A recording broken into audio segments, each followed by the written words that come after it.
I am so happy to be here with you today. I want to begin by saying thank you. Thank you for the many years of service that you have provided to the people that you have worked with and worked for. You are the salt of the earth. And you know what the salt of the earth is? You are the preservers.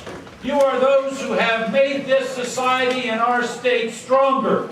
And I'm here as the governor of the great state of Ohio to say thank you to each one of you for the years, the time, the effort, the dedication, the compassion that you have given to the citizens of Ohio. Thank you so much.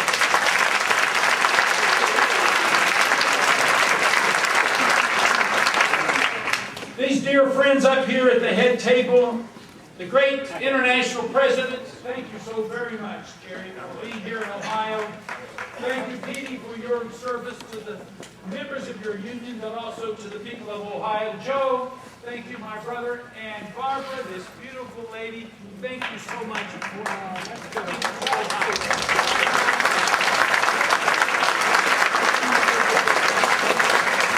Well, we are here for several reasons, I guess. A little fellowship, right? Spend some time together with friends who we've worked with across the years, reminisce about old times and tell a few tall tales, right? And enjoy a good lunch and talk about the future. You may be retirees, but you're concerned about the future. You're concerned about your own future, being able to live in retirement with security and dignity. You're concerned about your families, your loved ones, your children, your grandchildren. That's right. You're concerned about your communities, you're concerned about your state, and you're concerned about your country. We are. We are patriotic Americans.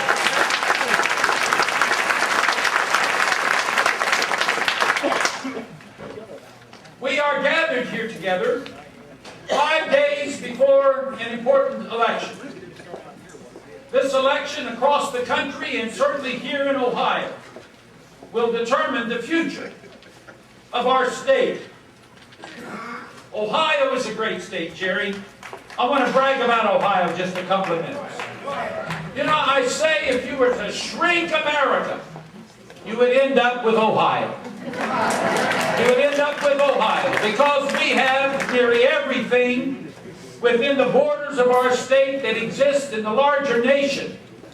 And we have a whole lot of the very best things that exist in America right here in Ohio.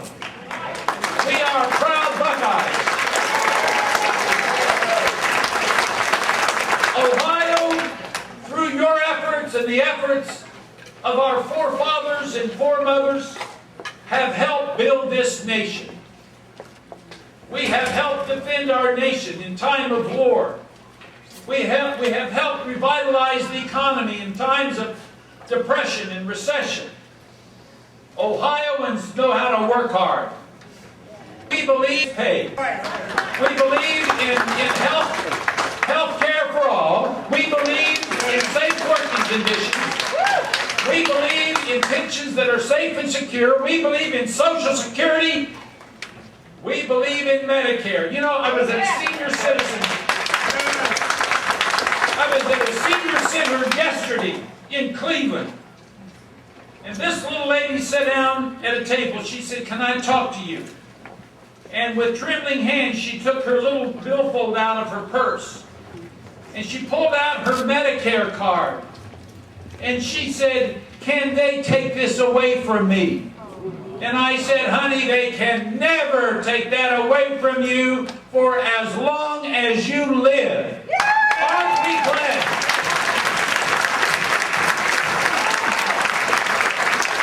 You know, we've gone through a tough time here in Ohio and across America as a result of this recession that was caused by the misguided policies of George Bush and Dick Cheney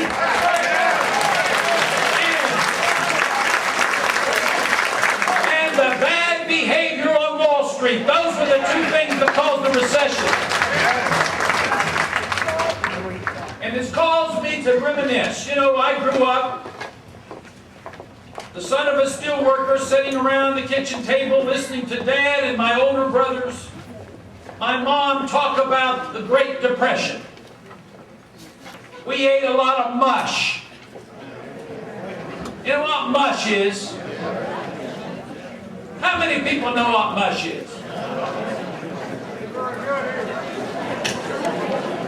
I'm proud of you.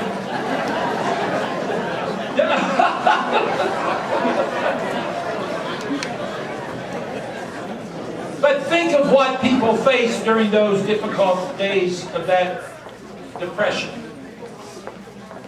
You know, I think we ought to celebrate FDR and LBJ.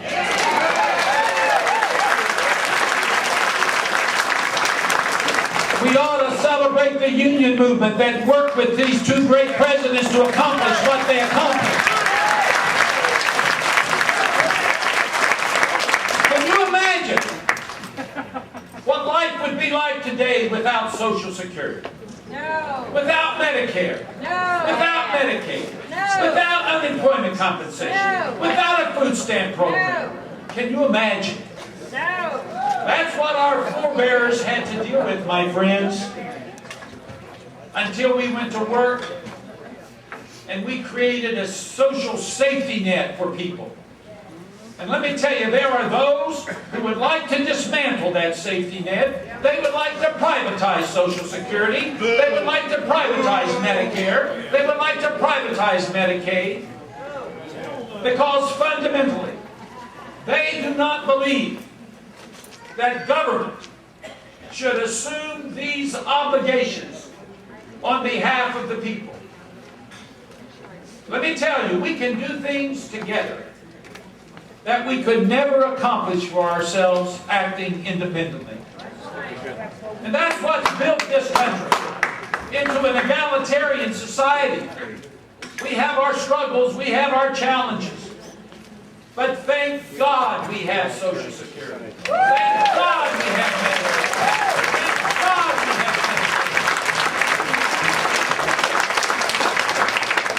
Medicare. So we're facing now a real challenge across the country and here in the great state of Ohio. That challenge is this.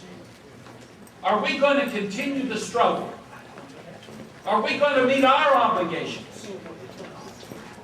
Are we going to work to improve life for those who will come after us, just as we have benefited from the work of those who went before us? This decision that we face here in Ohio, this race for the governor's office, extends well beyond me as a person. You know, I'm a tool. I am a tool in the toolbox of the mass of Ohioans working together. I can do nothing as an individual without the support of the people. And 4 years ago, the people of this state, with your help, gave me the honor and the privilege and the responsibility to be the governor of this great state. And we have worked hard over the last 4 years to deal with challenging and difficult circumstances. And I'm here to tell you that Ohio is on the way back. That's right. We have seen a decline. We have seen a decline in our unemployment for 6 straight months. Only 8 states in America has a record of 6 months of declining unemployment. We have one of the strongest state economies in America. We have invested in education, frozen college tuition for 2 years, held down the escalating cost of college tuition, invested in our K through 12 schools. We have invested in energy. Listen, this is what's happening in Ohio today. Week before last, we were able to announce, Jerry, that 2 Spanish companies were coming to Ohio and they were going to set up manufacturing facilities to develop wind or solar panels and the apparatus to hold those panels in place. so that we will have created in Ohio the largest solar farm east of the Rocky Mountains, providing 600 jobs for Ohio.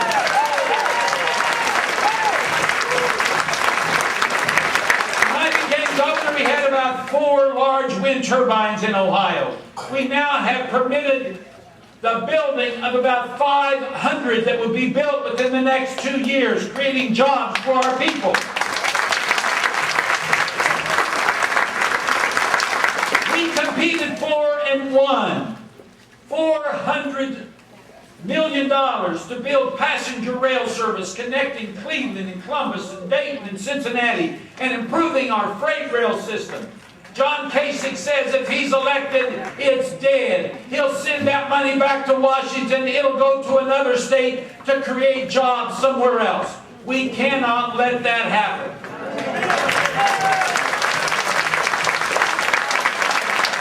We competed for and won $400 million in Race to the Top. Only 12 states were winners. Ohio was one of those winners based on our education reforms. John Kasich says, if I'm elected governor, it's gone. It's dead. We cannot let that happen.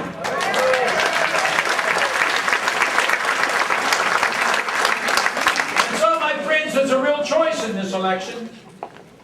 It's a choice between someone who worked in Congress to partially privatize Social Security, who voted against increasing the minimum wage, who tried to cut $1 billion out of veterans' health care, who tried to eliminate the Trade Adjustment Assistance Program, the program designed to help unemployed workers because of trade.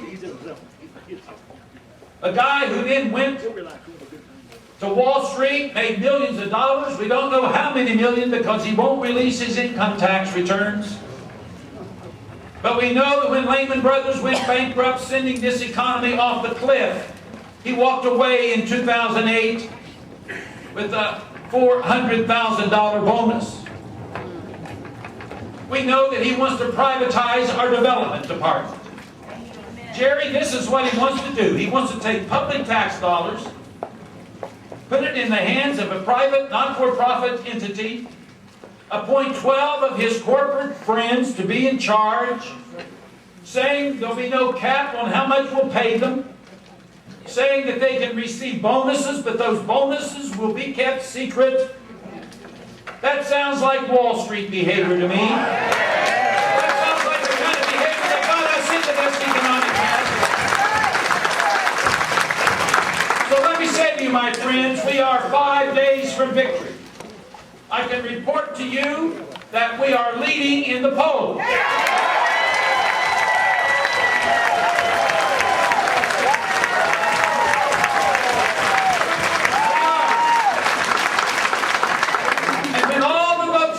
By the way, you know they talk about an enthusiasm gap? It's all based on anecdotal information or maybe the gathering of a few people with a lot of signs and a loudspeaker making a lot of noise. Let me tell you, the most objective way to measure enthusiasm is to look at the number of people who have requested early ballots. Requested early ballots and cast early ballots. And in Ohio, Jerry, more Democrats have requested early ballots